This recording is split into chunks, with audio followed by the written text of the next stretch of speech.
And I read in South Jersey Magazine that you produced Taylor Swift's original demo recordings. That is correct. And let's squash like anything anybody has to say about her. The girl was mega talented at 14 already.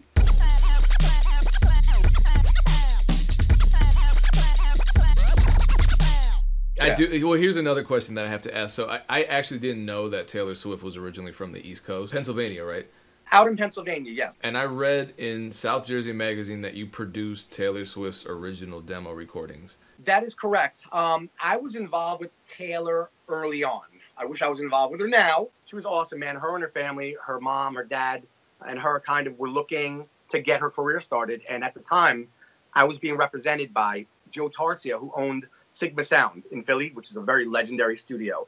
At the time, he was representing me, along with another friend of mine, Alan Rubens, who was running Atlantic, a label under Atlantic before that, and then Time Life before that. Basically, we got together, we're brainstorming, and just by chance, she walks in literally off the street. The story was, what she had told me was that LeAnn Rimes was her favorite artist.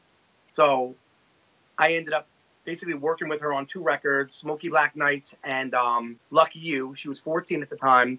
And I got to tell you, man, like one thing I can say in this video about her, and let's squash like anything anybody has to say about her, the girl was mega talented at 14 already. At 14, she had already written 90 songs on a 12-string guitar. And she played 12 of them for me back to back. Wow. And the craziest thing is like her life's ambition was to do a Subway commercial. No joke. And I said, you know, it's funny. So I worked with her on two records. We did the whole thing, Neve console, Pro Tools. I had, assistant engineers. I had musicians. It came out really well. It took her some years, though, from that point to really make her mark. And obviously she changed and went into like the real country vibe. And it's funny because I said to her back then and to her parents, I said, she should be pop. She shouldn't be country artist. She should be pop.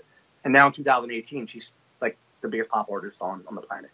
I remember telling people back then, keep an ear and an eye out for this girl. She's amazing. She's awesome. Her family's awesome. And she's going to be big one day. Man, music in general, just the sounds, they've changed so much like Taylor Swift has changed over the last couple of decades. You seem to be adapting pretty easily. What would you say is your secret to constantly evolving? I started playing music by ear at 7 years old. So I had a brother who passed away a couple of years ago, but he was kind of like my cheerleader. He was 10 years older than me. He had a rock band.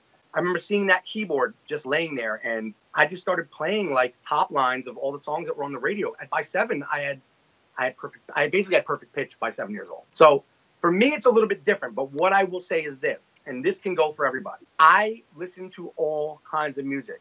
I am not in love with one genre of music over the other. I have days where it's all about EDM. I have days where it's all about ballads. I have days where I want a rock vibe on this track. I want to do trap on this one. So I think there's no real secret. It's just that I love music, and I'm appreciative that I get to do this. So I just try different things. Like, from week to week, I'm like, you know what?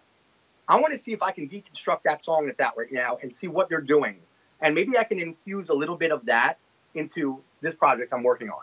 What made you, back in 2013, start transferring your production catalog online?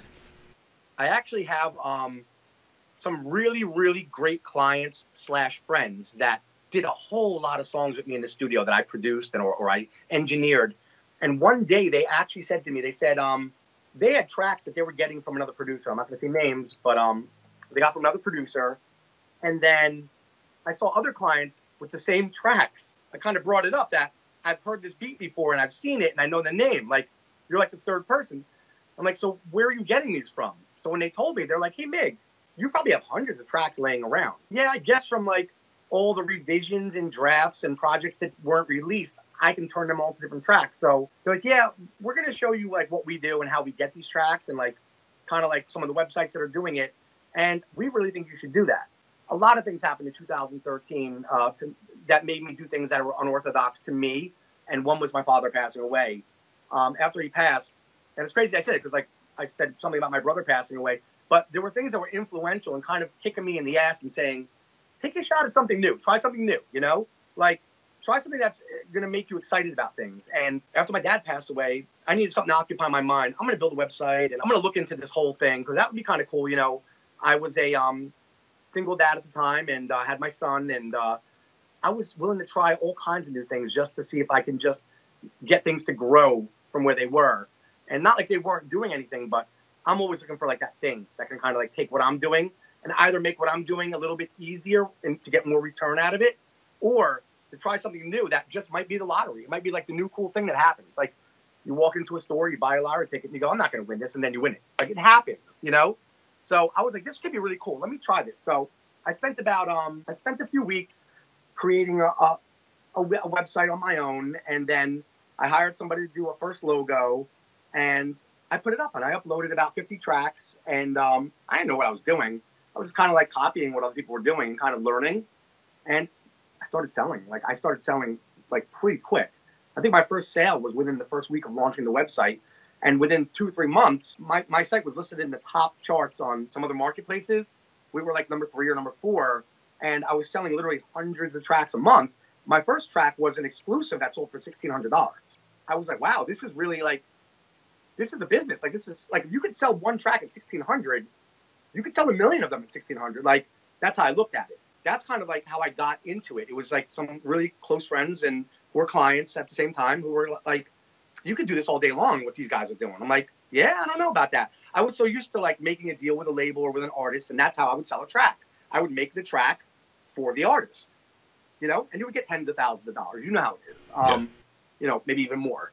I wasn't so sure that was a way to kind of go about my business. But ever since, I've been even my colleagues that are in the main side of the music business, like the corporate side, they know what I'm doing. And they're like, that's amazing. I'm like, yeah, I have, this large email list of people that I talk to and just throw contests here and there and different things. And people get involved. And I don't know about you, but there's been times where I kind of felt like I was on the leash. It's kind of they'll tell you what you're going to do. And I was like, I'm a father now. I'm not waiting around for anybody to tell me what I'm doing next. Yeah, no, absolutely. You're dealing directly with other artists. As an artist, I want to work with artists. I don't necessarily want somebody who's not a creator to dictate, where my music goes. That's always been something that has been a little tough to do. There are some executives that I've dealt with over the years that are very good at their job and they're very good at being creative. And I actually like to listen to people's opinions on my work. And even if they're technically a nobody or they're a longtime industry veteran, I'll listen to everybody. If you tell me, hey, Mig, I just heard you, what do you call it? Here's what I think about it. I don't take that personally. I'm like, you know what? I'm going to take something away from this that's going to elevate the next thing that I do.